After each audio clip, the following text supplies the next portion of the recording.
Alright, so the Keykeeper is changing oil today. We're doing a chili cheese three-way. Oh, wait a minute, we're doing a motor oil three-way with the pink Buick, the big brown piece of junk, and over there somewhere is a silver Buick that you can't quite see. And the Keykeeper, he's such a hard worker, he's doing the easiest one first. The big brown piece of junk, but... Isn't that the redneck's motto? Do the easiest shit first and save the hard stuff for last? Well, maybe it is, but it seems like every time you touch that truck, something goes wrong. Yesterday, folks, he was airing up a tire and the valve stem blew out at him. So he stole a tire off my trailer, so now I have a three-wheel trailer. Tire off your trailer. That's just a detail. Well, Bizarre Furhead said he ought to deserve some mention in this movie, so he's our resident mop water dumper. You got it. The first thing you gotta do when you're changing oil is get the oil hot so it picks up all the contaminants and not settle down in the bottom of the pan. So let's go do that. Really taking my life in my hands here, riding with him in this thing.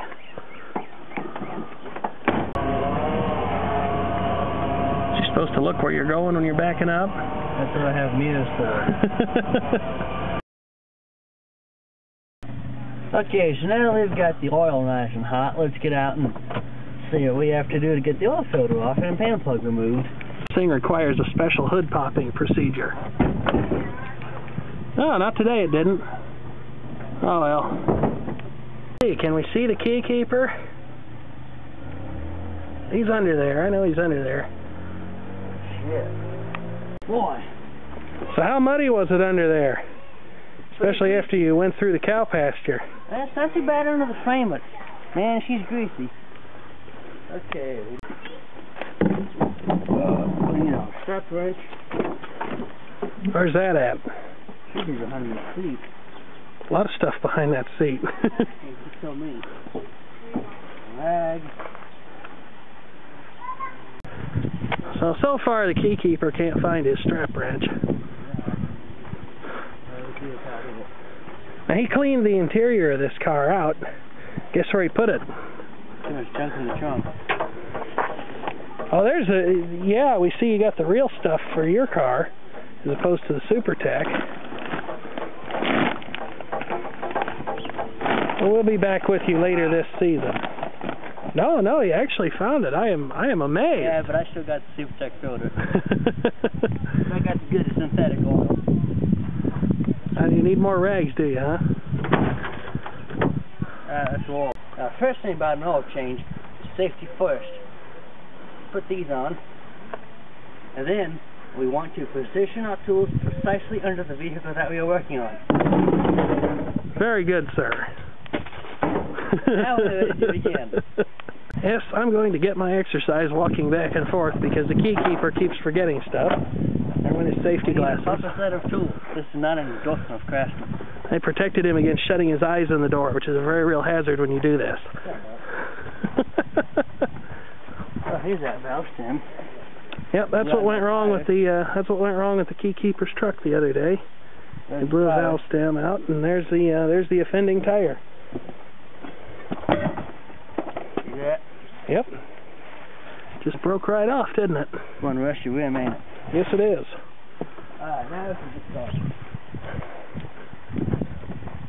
We'll see about that. You're gonna precisely position those as well? Yes, sir.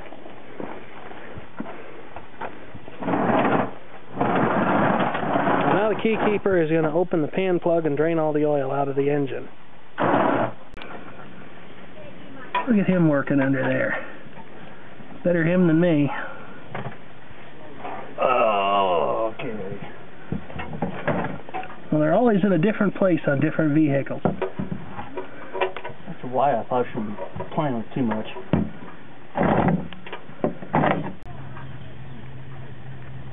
Now, there are two people who do this, the quick and those who get covered in oil. I don't know which type the Keykeeper is. Guess we're going to find out. Starting to drip. The quick. Well, you lucky little devil. I don't drop the pan plug in there. You let the oil drain out of the engine and you just let it take its own sweet time doing it. before you finally pull the filter. And don't forget to put the pan plug in, because it'd be all too easy to pour the oil into the engine and have it come right out the bottom again. Although we've never managed to do it that way.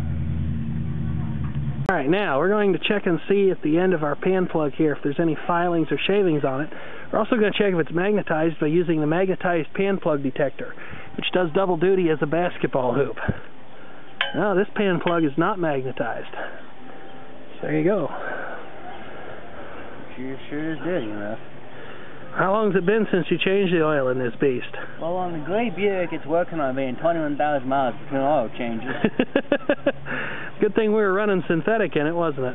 And then the white van there. Is the cat put away? Yeah. And this truck, I have no idea. I have no idea. So it was definitely time to change it. Yeah, because I wanted to change it before I started lawn mowing. Very good plan. And I don't want to be driving all over the place and lose oil pressure and ruin this fine engine I've got in this truck. Excuse me. Alright, so let's put our pan plug back in. Alright, we can get back down here on our belly. I can't do the top side. Well, you could if you rolled the truck. Should I wipe it? Yeah, wipe it off. Just don't get any crud in there.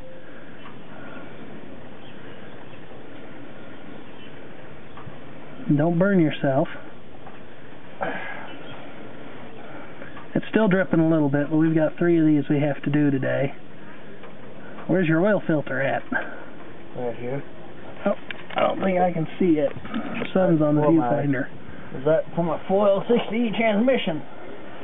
Oh boy, I shouldn't have done that. Alright, move that thing out of the way. Okay.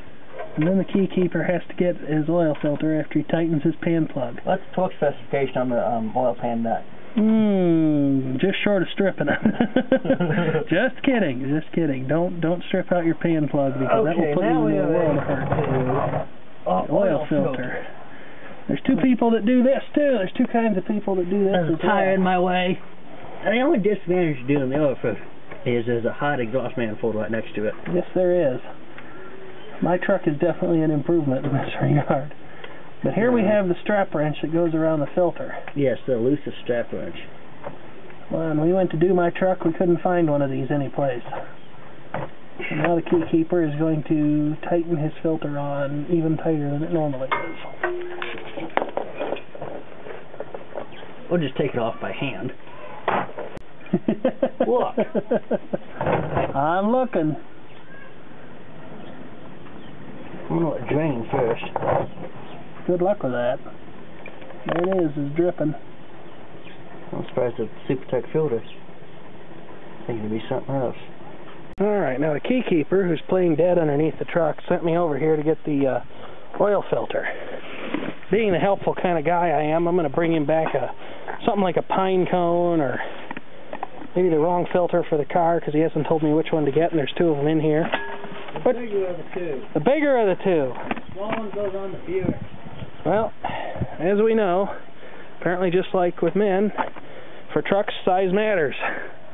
So let's see here. Deliver this to the key keeper underneath.